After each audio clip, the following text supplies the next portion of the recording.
Right now, 4 Americans just released in an historic prisoner swap with Russia are en route to the United States. It's the biggest prisoner exchange between Russia and the West since the Cold War. It involves 7 countries and 24 people.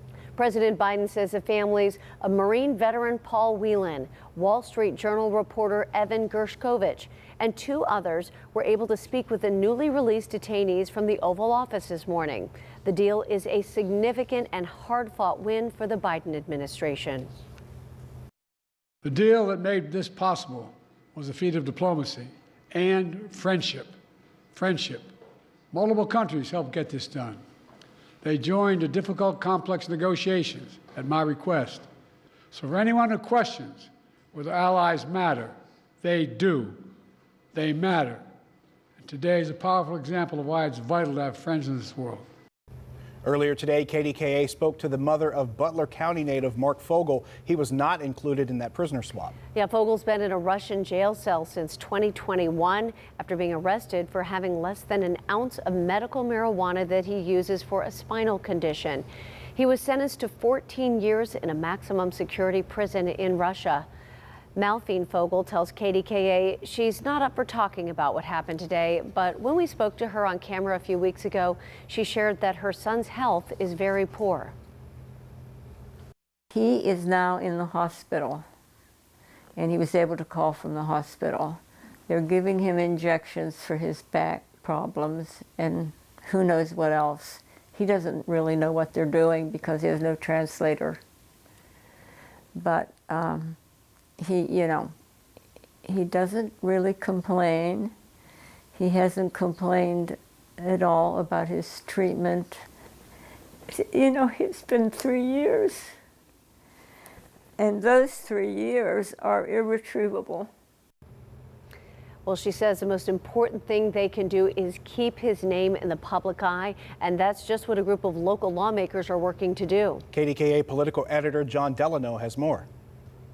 For months, a bipartisan group of Pennsylvania lawmakers, led by Senators Bob Casey and John Fetterman, and Congressman Mike Kelly, Guy Reschenthaler, and Chris Deluzio, have called on the State Department to include Marc Fogel on lists of wrongfully detained Americans in Russia.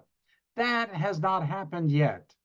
Fogel, a Pittsburgh area teacher, has been jailed in Russia for the last 3 years, serving a 14-year sentence for possession of medical marijuana used to treat a back injury. I'm of course happy for the families of those who are coming home, but I'm disappointed. I'm frustrated that Marc Fogel remains imprisoned in Russia. While 3 American citizens, Evan Gershkovich, Paul Whelan, Alsu Kurmashiva, and 1 green card holder, Vladimir Karamurza, were released by the Russians, Marc Fogel was not among them. Congressman Chris Deluzio said Fogel should be released even without a prisoner swap. The Russians ought to be releasing him on humanitarian grounds. He's been really suffering through some medical conditions and pretty brutal confinement that he's experiencing in Russia. Senator Bob Casey said this is tough for the Fogel family, noting, quote, "This is a difficult day for Marc and his family. I will never give up on bringing him home. I urge everyone who fought to bring Evan and Paul home to now work to do the same for Marc." Congressman Mike Kelly added that he was disappointed and saddened that Fogel's 95-year-old mother has not seen her son for more than 3 years.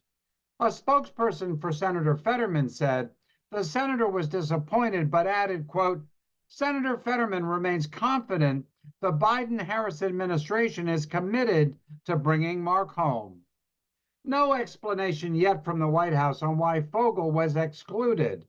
National Security Advisor Jake Sullivan, in some emotional remarks, did mention Fogel, saying we draw inspiration from those still held hostage around the world. And that includes Marc Fogel, who we are actively working to get his release from Russia as well. John Delano, KDKA-TV News.